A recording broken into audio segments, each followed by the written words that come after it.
Olá, nós estamos aqui dando início à campanha de Orações Mudam Histórias, aqui pelo Culto da Vitória, e nós vamos dar início aos testemunhos. E hoje nós estamos aqui com o Og. O Og vai contar um pouquinho para a gente de como que era a sua vida antes da oração, como começou esse processo de transformação na vida dele através das orações.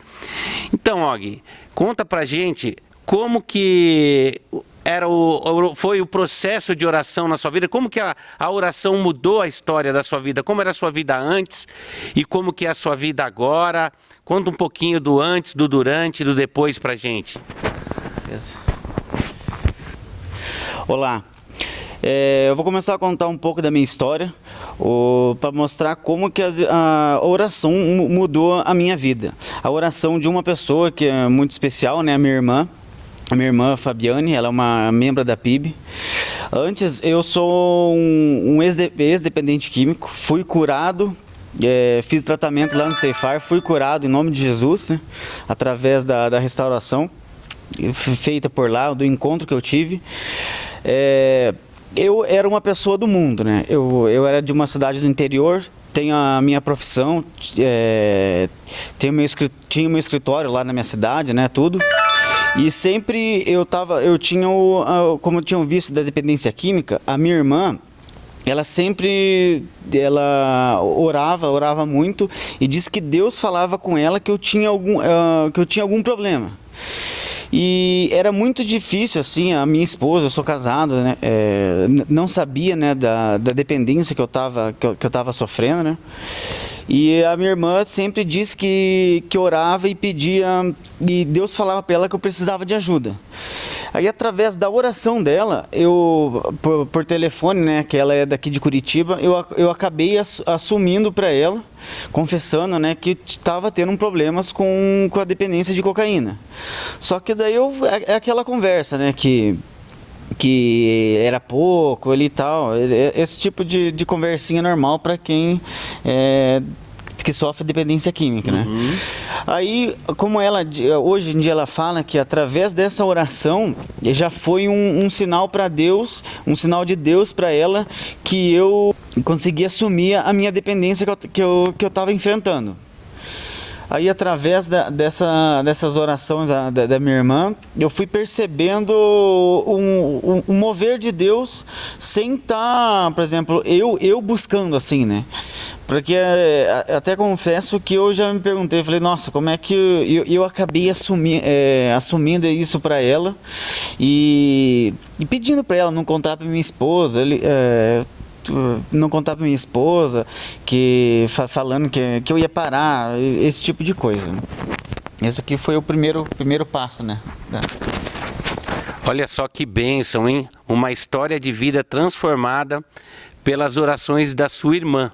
Que bênção, Og. A gente fica assim, muito feliz de saber que Deus está sempre presente, de que Ele trabalha, mesmo quando a gente pensa que nada tem mais solução, né? A dependência química a gente sabe que é uma doença incurável, incontrolável e ela é fatal, e que somente mesmo através do Espírito e do poder do Espírito Santo que nós conseguimos nos manter em pé.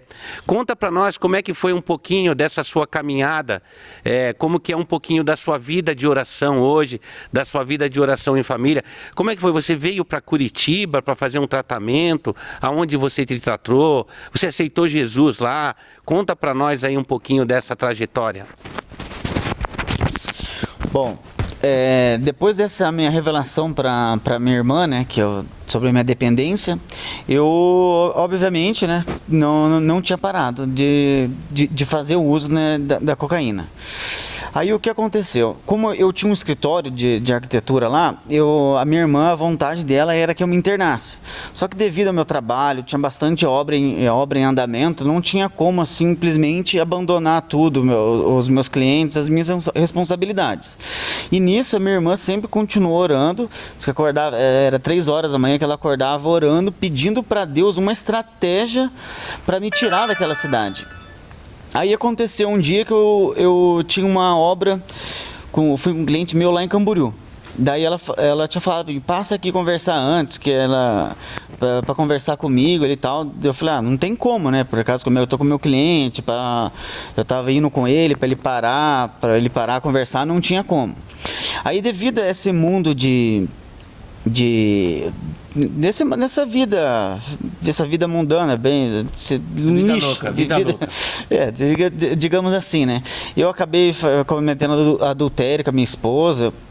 E nisso, um pouco antes de eu viajar, né? Daí, nesse meio tempo, a minha esposa, que eu tinha ido para Camboriú lá para trabalhar, a minha esposa tinha descoberto, daí já, digamos assim, caiu a casa, né, no caso, daí pessoas ao nosso redor ficaram sabendo desse ocorrido.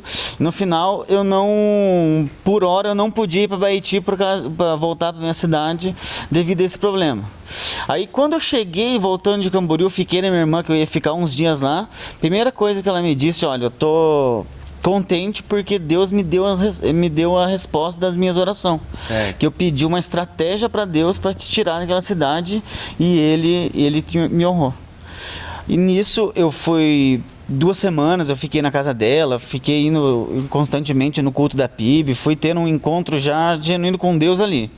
E nisso eu conheci o Pedro, que passou pelo projeto Ceifar, e o pastor Wilson. Aí nisso eu falei, eu vou me internar. Aí eu fiquei lá no Ceifar e comecei a ter uma vida constante de oração. Lá tem uma cruz, lá todo dia à noite eu ia lá, antes de dormir, eu orava lá, eu orava pro escuro mesmo lá, e tinha e teve 3 dias de revelação. Por causa que eu vou contar a história do nascimento do meu filho. Que quando eu optei a minha esposa estava grávida quando tudo isso aconteceu. Quando eu optei por me internar, eu fiquei longe, eu perdi o nascimento do meu filho. Porque eu queria estar uma pessoa renovada e como a minha esposa tinha me perdoado, para a gente ter uma vida correta, né? Esquecer tudo do passado. Aí no dia, eu fui agradecer por umas coisas que estavam acontecendo lá no dia, agradecer pelo nascimento do meu filho, que tinha acontecido lá no Ceifar, e todo dia eu tinha uma revelação. Aí eu lembro que aquele dia, eu sempre ouvi um monte de vagalume lá em volta orando. Aí naquele dia eu estava indo para a cruz pedindo, Deus, manda um sinal para mim, eu estou muito feliz, já agradecendo, orando no caminho. E naquele dia estava chovendo e não tinha nenhum vagalume naquela hora ali. E tinha um púlpito lá no meio lá na cruz. Só tinha um vagalume em cima do púlpito e aceso. Ele não para, geralmente o vagalume fica piscando. E eu chegava perto desse vagalume e sentia uma presença tremenda do Espírito Santo. E agradecendo, e chorando, sentindo a presença, que era o sinal que eu tinha pedido para Deus ali. Aí orando, chorando um monte. Na hora que eu falei amém, o vagalume pegou e foi embora. Nossa, daí nesse dia eu tive um sonho. Eu dormia na janela assim, eu dormia na cama em cima do beliche da janela. Aí eu acordei, não sei que horas que era. Eu acordei assim, mas meio que eu me vi, tipo, levantei e eu vi eu deitado, passando uma presença do lado, só que eu não me senti assustado. E na hora que eu olhei assim, eu vi abrindo a porta. E na hora que eu peguei para olhar para quem que era, para ver quem que era, eu só senti assim, calma meu filho, sou eu Jesus, eu estou aqui para orar para você. Amém. E botou a mão na minha cabeça e orou. E depois naquela manhã, quando eu acordei, eu me senti completamente curado, amém, renovado e eu vi que o verdadeiro amor que Jesus teve por mim, porque ele desceu, digamos assim, parou tudo que estava fazendo, desceu e botou a mão na minha cabeça e orou para mim e levou todos os meus vícios e tudo. Amém, glória a Deus. Isso é o poder do nosso Deus, né? É o poder que muda as histórias de vida, assim como mudou a sua história de vida. Você veio para cá, para Curitiba, trouxe a sua família e hoje ela tem um ateliê de maquiagem, não é isso? E você está fechando aí alguns contratos de arquitetura. Deus transforma o caos em coisas maravilhosas que nós não temos palavras para explicar. Hoje a gente vê você e a sua família junto. Isso é um sinal da mudança de vida, da reconstrução de história, e a gente pode afirmar cada dia mais de que as orações mudam realmente as histórias de vida. Deus abençoe, Og. Deus abençoe. Tamo junto aí. Um abraço para você, viu? Obrigado.